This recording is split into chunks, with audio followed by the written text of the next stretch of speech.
Wadhi kaunti wa Migori, Ogande sub-county Manyatike kod aluora mari gino ni dhi bedo kod yot manyo ratiro magi kokalo kuom doho bang' piny owacho mamalo mar kaunti no kod aguch omenda mar CDF chako chenro mar gero doho mokwongo sub-county Manyatike.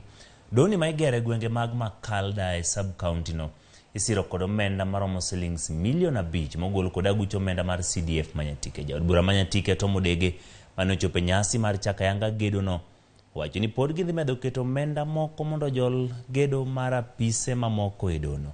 Kaunti ma Migori mochulo maromo eka achiel ma igere doho. Jodak e gwenge orwako gedo mar doho ka gimedo ni yande gitiyo kod omenda mathoth. Chiegni ka mondo mi jowa kik theg mabor to thegi gi machiegni gi dala ka. Wadwa ni jowa obed machiegni ma kata ka oponi chiemo onge sel to wanyalo nudo nyuka moterne jogewa. Migori nyobor kodwa. Omiyo wadwa ni jowa iyale iwa ka koponi timonwa gi makosa titwe iwa ka kama wan mwanwang'o kaka wanyalo dhi gikum gi machiegni mwane kaka wakonyogi. Cases osebedo ka yware nikech walawo kot mabor. Ka wayudo kot machiegni ka nitie cases mabiro tieko mapiyo to maduong' kabisa maron winja kaka Jonyatike.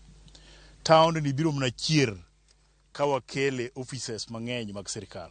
We are giving out officially a parcel of land size 0.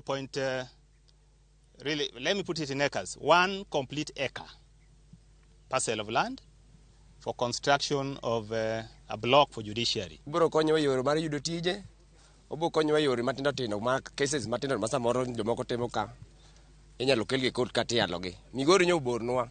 Kech kiwuok ka ni dwari e court mana fair ka nyaka Migori ngimoro 400 mano dhi kende. Ji giduogo 800.